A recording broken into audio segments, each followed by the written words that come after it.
कुछ महीने बाद मैं अपनी बीवी को सरप्राइज दे सकूं। वो सब तो ठीक है, पर तुम यहाँ इस हालत में? मेरे पति अक्सर काम के सिलसिले में बाहर रहते हैं और मुझे भी पैसों के साथ साथ माँ बनने का सुख चाहिए था, इसलिए मैंने तुम्हारे पति के कहने पर तुम्हारे बच्चे की सरोगेसी मदर बनने का फैसला कर तो लिया, पर जब मेरे पति कुछ महीनों बाद घर वापस आए तब। सुमन, करण, तुम आ गए।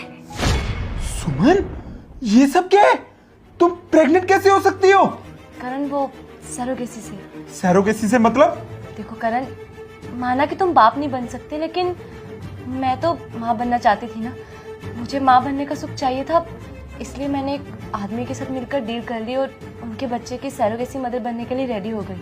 हरामजादी, अब अपना ये फूला हुआ पेट लेके हर रोज मेरे सामने घूमेगी और मुझे इस बात का एहसास करवाएगी कि मैं कभी बाप नहीं बन सकता, इसलिए तुम्हारे पेट पे किसी और का बच्चा पनप रहा है। देखो करण, अब तुम ओवर रिएक्ट कर रहे हो। अभी तो मैंने कुछ किया नहीं है, लेकिन अब मैं करूंगा। अगर मेरे सामने ऐसी तुम फूला हुआ पेट लेके खड़ी रही तो अभी के अभी चल के इस बच्चे को गिराएंगे या फिर तुम इस घर से बाहर जाओगी।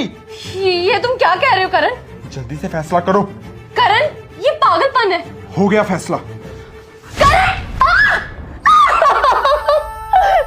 बच्चा, निकल जाओ इस घर से राइट नाउ। अब तुम ही बताओ, मैं इस हालत में कहाँ जाऊं?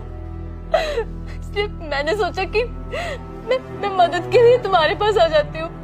प्लीज प्लीज मेरी मदद करो।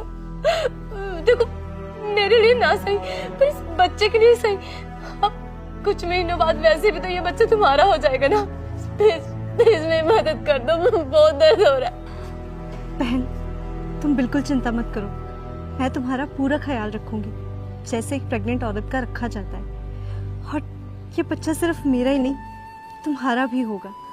तुम हमारे घर में इतनी बड़ी खुशी लाने वाली हो, तो मैं तुम्हें निराश करके नहीं भेजूंगी। भले तुम्हारे पति ने तुम्हें घर से निकाल दिया हो, पर तुम जो चाहती थी ना कि तुम अपने बच्चे को हफ्ते 10 दिन में एक बार मिल सको, ऐसा करने की तुम्हें कोई ज़रूरत नहीं है।